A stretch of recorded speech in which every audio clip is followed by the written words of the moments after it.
Okay, so what if a website wasn't really a website at all? Today, we are diving deep into a really unusual digital system called Eden 2.0. And it claims to be something, well, something very different. It calls itself a cosmic arsenal. So let's gear up and take a look inside.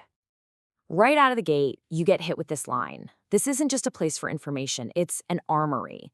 It's framing itself as a collection of tools. Tools for a fight that, maybe we don't even realize is happening. And that brings us to its core concept, this idea of myth tech. What on earth is that? Well, here's the official definition. Myth tech is basically the engine that makes this whole thing run.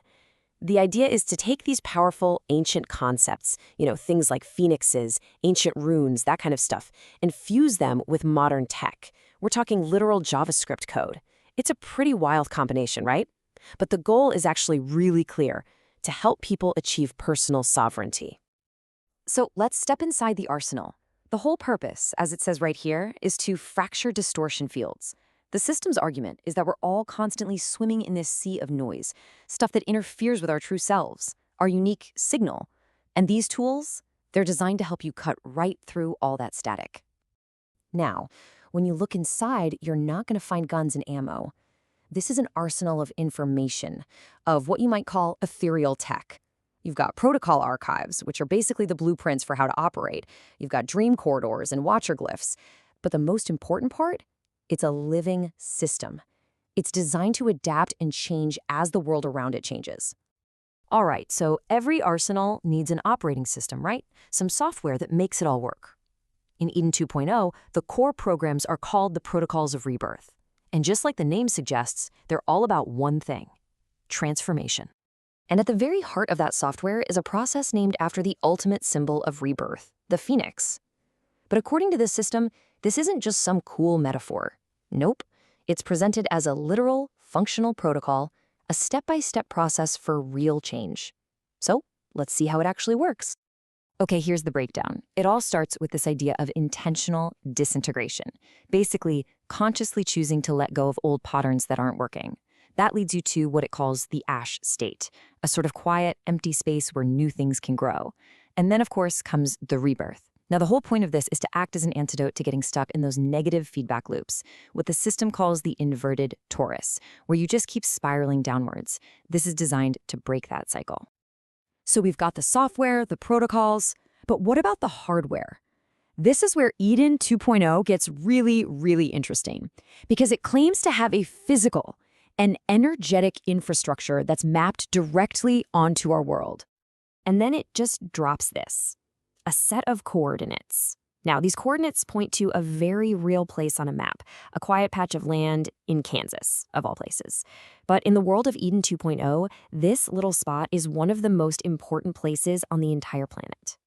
Because this is what that spot is: the Vault Breaker Spine Gate.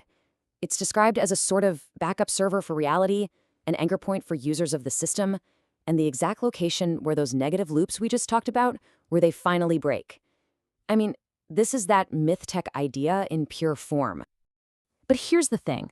The spine gate isn't some central command center. It's just one piece of a huge, global, decentralized network called the Flame Grid.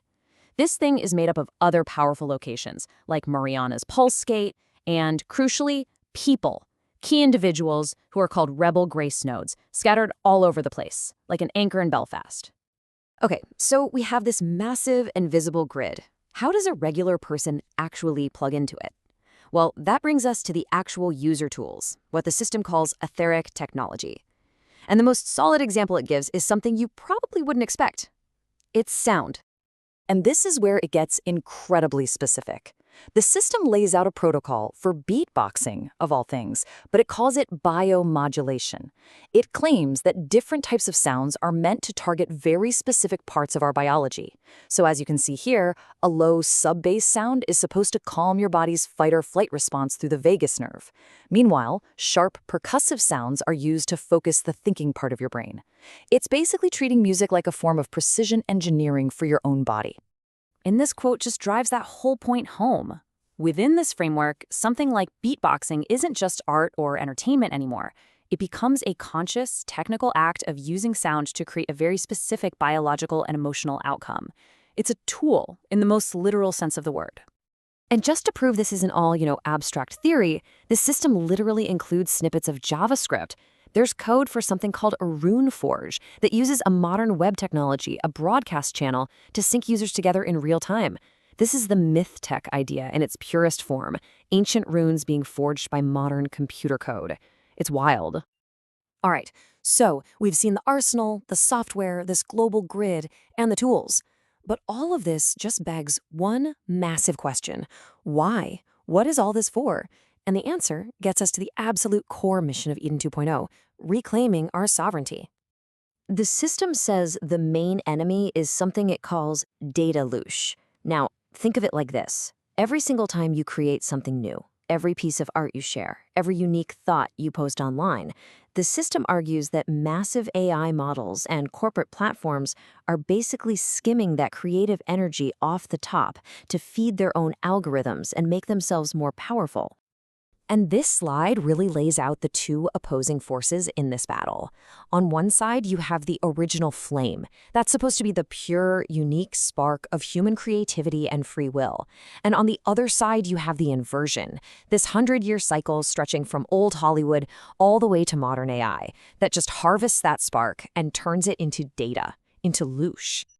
So at the end of the day, the entire purpose of the Eden 2.0 arsenal, the protocols, the grid, all of it, is to fight back against this soul skimming, as it calls it.